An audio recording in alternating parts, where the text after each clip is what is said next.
Well, all this week, Global Montreal will celebrate the winners of the Victor and Sheila Goldbloom Awards. The awards honor Quebec men and women who've made a significant impact on the province's English-speaking community. Paula Samuel went out to chat with this year's 3 winners. Tonight, she meets with a man who's made a career out of bridging cultural divides, movie maker Kevin Tierney. Well, that's his first film, Twist. Despite the wall of awards that adorns his office, Kevin Tierney isn't one to take compliments too seriously.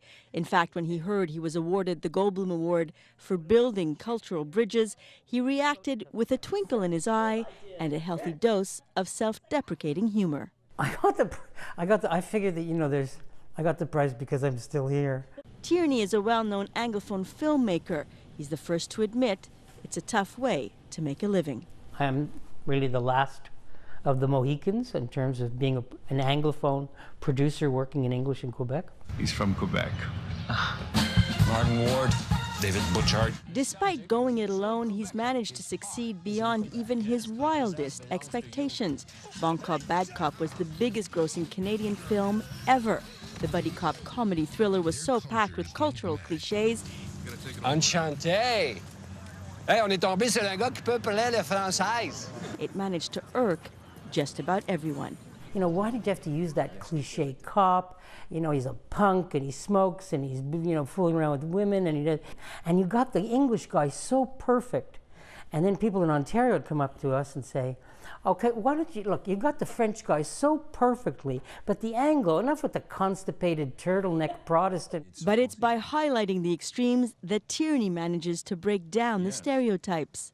Leon Bronstein, we've been waiting for you. In the movie Le Trotsky, an oddball comedy about an Anglo-Montreal teen convinced he's the reincarnation of Leon Trotsky, Tierney managed to grasp the attention of French audiences and French movie critics. The Francophone community was really surprised to see that Anglo world existed, that you could be smart and hip and funny and be English and speak French and get it, and you didn't live in your little ghetto and hate all things Québécois. And then there's his latest film, French Immersion. In this one, it's not only the 2 solitudes that he targets, no culture, religion, or language is spared. Tried to pick on every conceivable stereotype.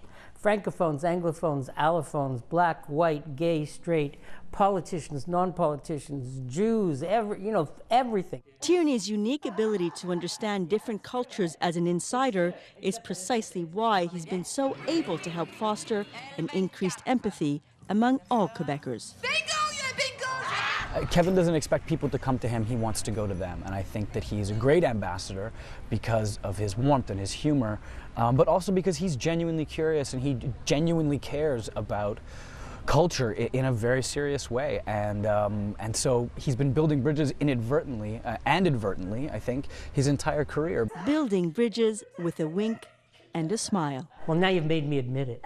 So it just confirms that I thoroughly deserve this prize. Thank you very much. Paula Samuel, Global News, Montreal.